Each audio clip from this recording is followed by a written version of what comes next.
ketemu lagi di podcast Live in the Time of Corona bareng sama saya Ines Nirmala di episode kali ini.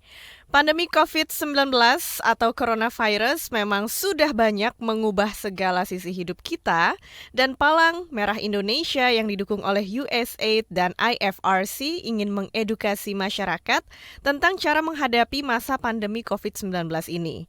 Kiat-kiat ini akan kami kemas dalam serial diskusi menggunakan media podcast yang Kiat-kiat ini akan kami kemas dalam serial diskusi menggunakan media podcast yang menghadirkan narasumber-narasumber yang kompeten di bidangnya.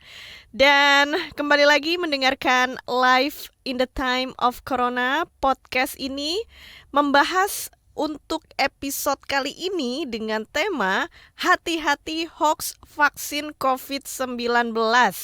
Nah, memang ya, data dari Kementerian Komunikasi dan Informatika atau Kominfo menunjukkan peredaran hoax atau berita bohong soal vaksin COVID-19 itu melonjak setelah program vaksin COVID-19 dimulai sejak tanggal 13 Januari kemarin. Kemunculan berita bohong ini menyebabkan sebagian masyarakat enggan, nggak mau divaksin. Lalu berita bohong vaksin apa aja yang tersebar di masyarakat, serta bagaimana tips menghindar dari hoax soal vaksin COVID-19. Bersama dengan kita sekarang di podcast ini ada Mbak Santi Indra Astuti, Presidium Masyarakat Anti Fitnah Indonesia atau MAFINDO. Halo Mbak Santi. Halo Mbak Ines, selamat berjumpa dalam acara yang asik ini. Wah, seneng banget deh bisa ketemu sama Mbak Santi. Sehat-sehat selalu ya. Alhamdulillah sehat-sehat, walaupun kita terpisah tempat, kemudian juga tetap physical distancing ya, tapi tetap semangat, juga tetap harus positif terus apapun yang terjadi ya. Iya, jadi di podcast ini kita ngobrol-ngobrol terhubung lewat aplikasi Zoom. Dan kalau ngobrol sama Mbak Santi ini memang udah obrolan yang biasanya mengarah membongkar-bongkar nih. Membongkar soal hoax gitu ya. Karena memang bisa dibilang berita bohong, hoax ini cukup meresahkan di masyarakat. Kelihatannya juga kalau berita hoax ini setiap hari muncul gitu ya. Ada hoax tentang penyakit COVID-19 dan sekarang juga ada lagi hoax soal vaksinnya. Kenapa sih hoax semacam ini terus bermunculan? Ya, Mbak Ines, kalau saya mulai bergabung dengan gerakan anti hoax itu tahun 2016.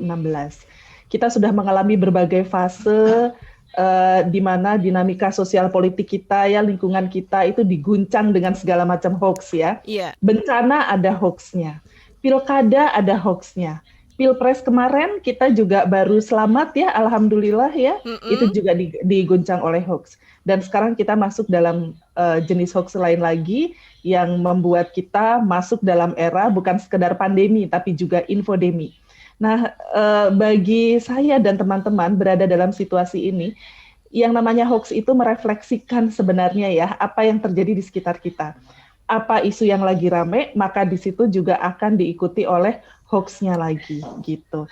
Dan inilah sebenarnya yang sedang kita hadapi sekarang, yaitu ketika kita berhadapan dengan situasi pandemi, muncul yang namanya infodemi, kita berada dalam ekosistem informasi. Ekosistem informasi ini ternyata nggak cuma membawa informasi yang baik-baik, banjir informasi juga membawa sampah-sampah digital. Dan salah satunya adalah hoax tentang COVID-19 ini yang diikuti sekarang fokus lebih banyak pada hoax vaksin COVID-19. Nah, itu merefleksikan sih apa isu yang lagi rame, maka kemudian akan diikuti juga dengan hoax yang tidak kalah rame berusaha menarik perhatian publik.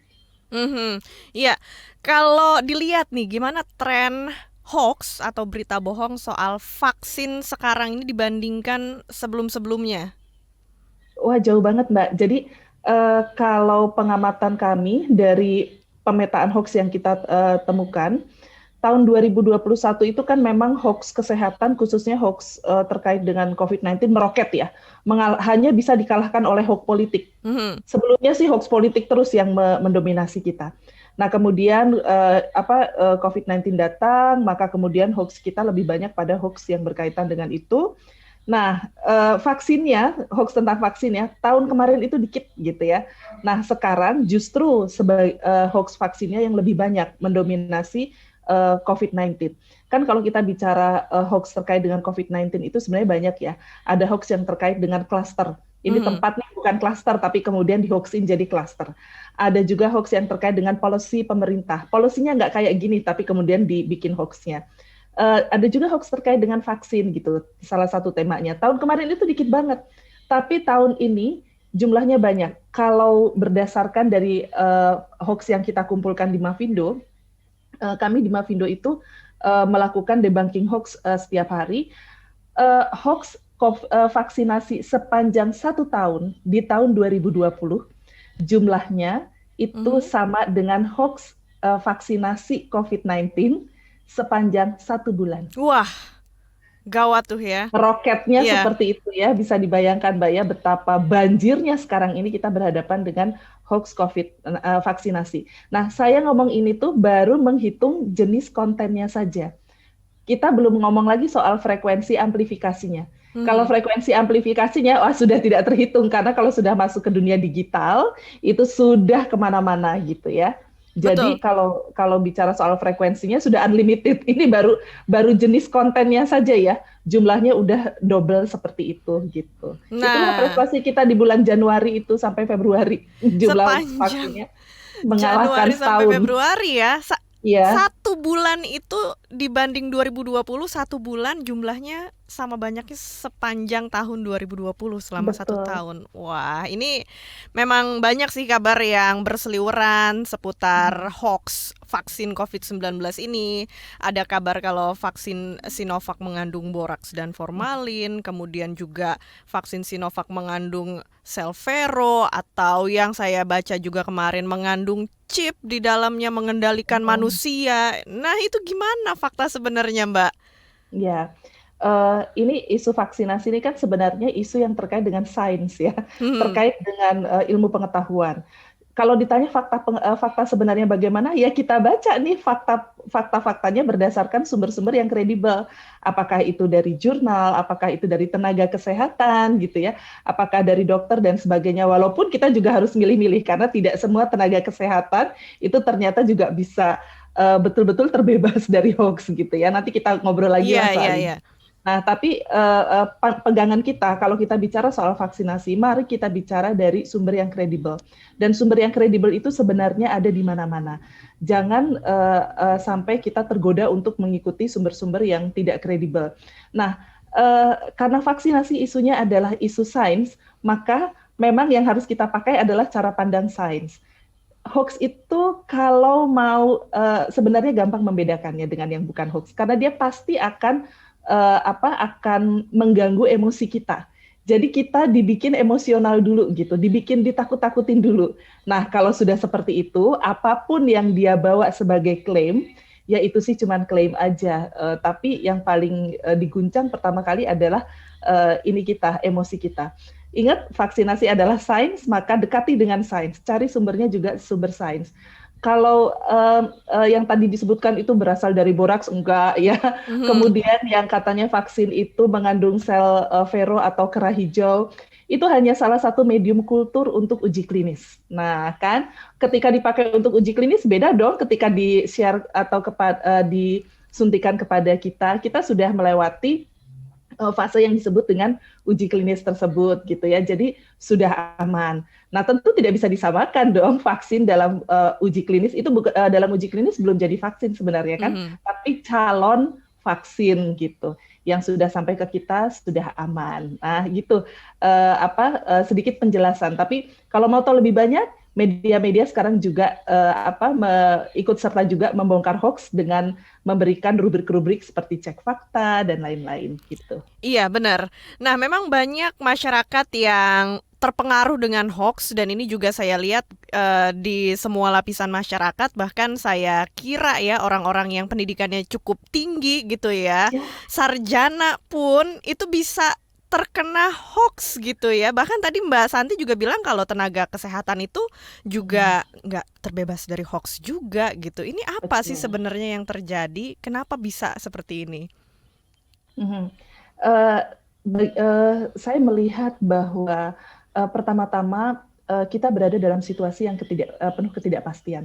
COVID-19 ini kan sesuatu yang baru ya. Mhm. Kemudian juga dinamikanya tuh luar biasa ya.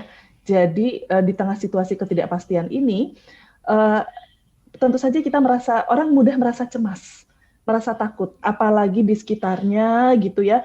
Banyak sekali terjadi insiden-insiden. Kalau tenaga kesehatan pasti tiap hari mainannya itu yang dilihat itu Halo Mbak adalah Santi, sorry tadi orang-orang yang suaranya agak sakit kemudian juga menjadi keputus. korban tewas dan sebagainya. Agak keputus Mbak tadi suaranya, mungkin Oke, karena sinyal. apakah ya sekarang sudah bisa terdengar lagi Mbak Ines? Iya, sekarang udah terdengar jelas lagi. Saya ulang lagi ya kalau Mm-mm. gitu ya. Silakan Oke. Mbak. Eh, Tadi ada pertanyaan yang sangat menarik ya ketika berbicara tentang bagaimana orang-orang yang pendidikannya tinggi atau bahkan tenaga kesehatan yang sebenarnya sehari-hari berada dalam wilayah yang dekat dengan vaksinasi ini justru tidak bebas dari hoax. Nah, mungkin satu hal yang harus kita pahami adalah kita saat ini berada dalam situasi yang penuh dengan ketidakpastian. Dalam situasi yang penuh ketidakpastian, orang mudah sekali merasa cemas karena tidak mendapatkan pegangan. Kemudian mencari pegangan ya sekepegang-pegangnya aja gitu Mbak Ines. Mm-mm. Nah, ketika kita ngomong sekepegang-pegangnya ini, orang secara emosional biasanya kemudian berlari pada sumber-sumber yang dia percayai. Nah, kalau kita sudah ngomong soal percaya atau trust, itu kadang-kadang hal yang tidak bisa sepenuhnya dijelaskan oleh sains. Karena kalau orang udah ngomong soal percaya, bisa saja yang percaya itu adalah tetangga sebelah dia, yang sebenarnya cuma vokal di media sosial aja gitu ya, atau menguasai pembicaraan di WhatsApp group ya, tapi sebenarnya nggak punya ilmunya. Tapi justru itu yang kemudian didengarkan. Nah, akhirnya terjebaklah dalam pusaran hoax.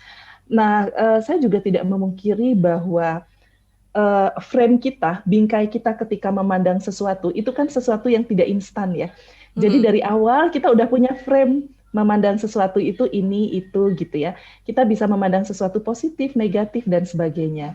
Sekali kita pandang, oh ini orangnya bukan pilihan saya, enggak banget, maka dia akan selalu kita pandang negatif. Dan begitu juga sebaliknya. Nah, frame-frame seperti ini yang membelenggu kepala kita dan pemikiran kita ini ternyata juga berpengaruh pada persepsi orang ketika menerima informasi yang tidak benar. Kalau ini berasal dari pihak yang dia sukai, sukai itu Mhm. kan emosi lagi ya, masalah emosi ya. Oke, itu pasti oke. Tapi kalau ini datangnya dari yang tidak disukai, ya pasti tidak oke gitu. Nah, itu yang terjadi. Kalau boleh saya menambahkan satu lagi adalah faktor literasi digital kita yang masih rendah. Literasi digital ini tidak ada kaitannya sebenarnya dengan bahwa orang itu gelarnya tinggi ya, atau orang Mhm. itu pejabat publik. Yang namanya literasi digital itu kemampuan untuk berselancar di dunia digital, mencerna, menganalisis informasi gitu ya. Mhm. Nah, dalam faktor ini kita bangsa Indonesia itu memang harus diakui masih rendah.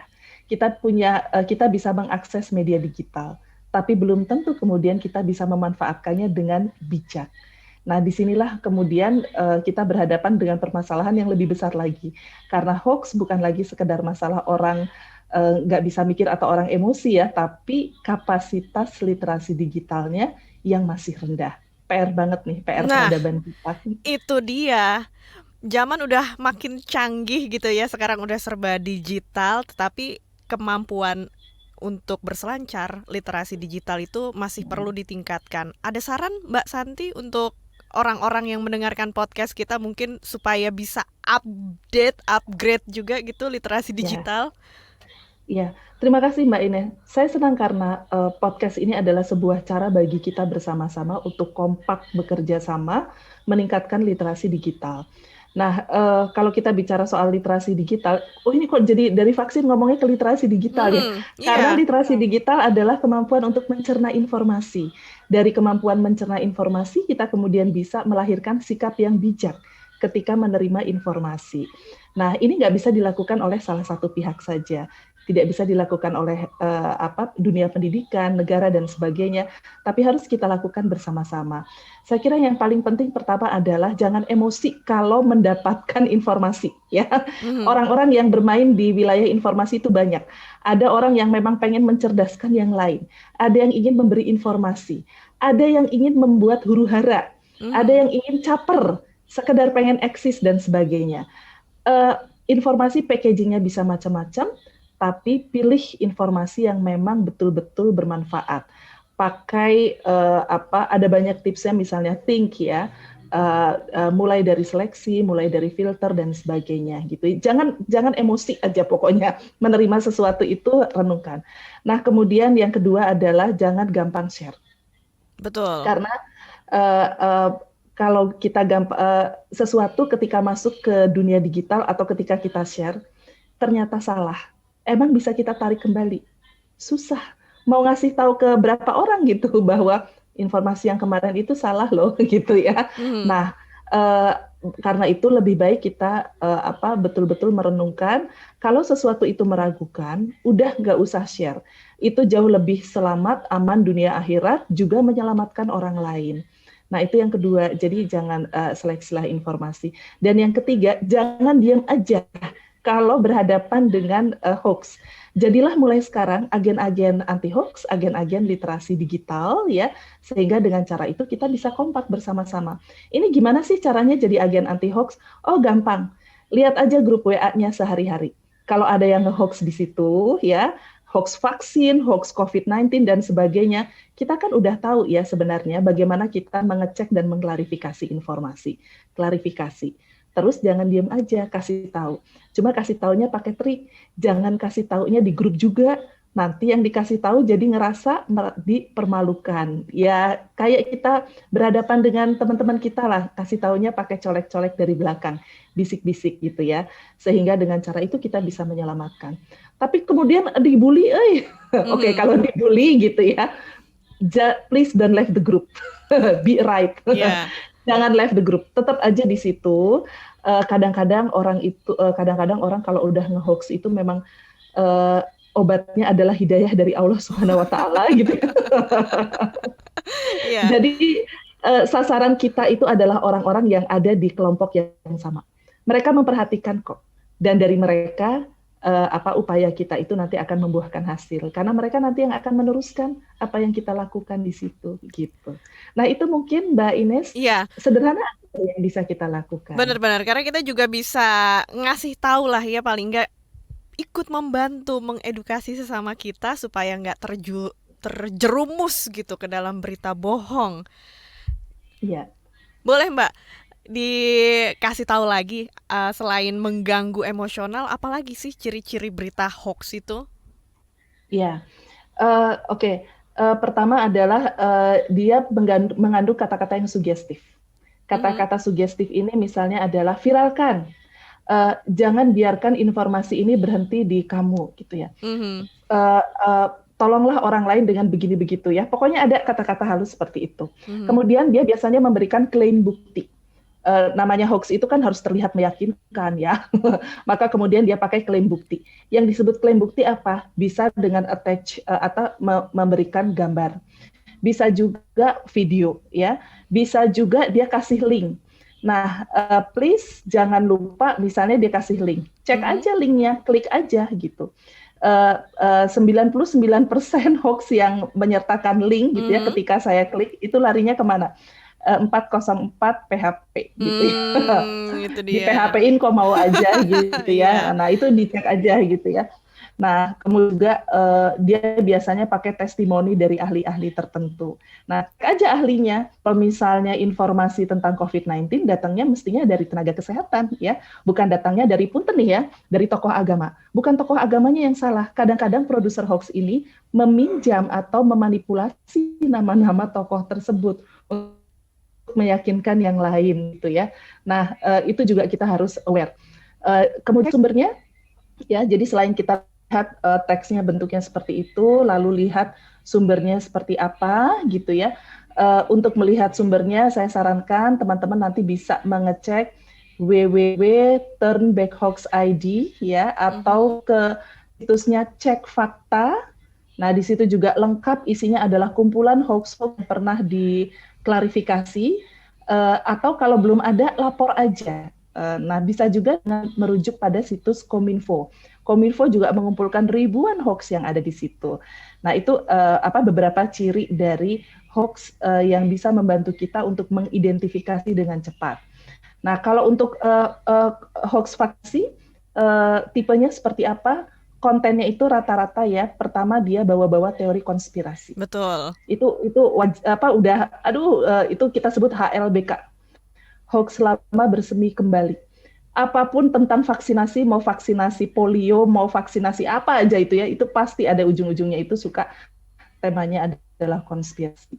Kemudian yang kedua, waspada dengan hoax yang bicara tentang efek dari vaksinasi.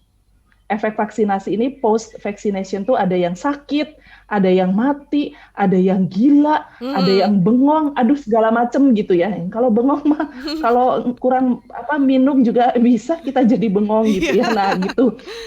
Itu kita temukan loh Mbak itu. Ada dan ya. Gilanya ada.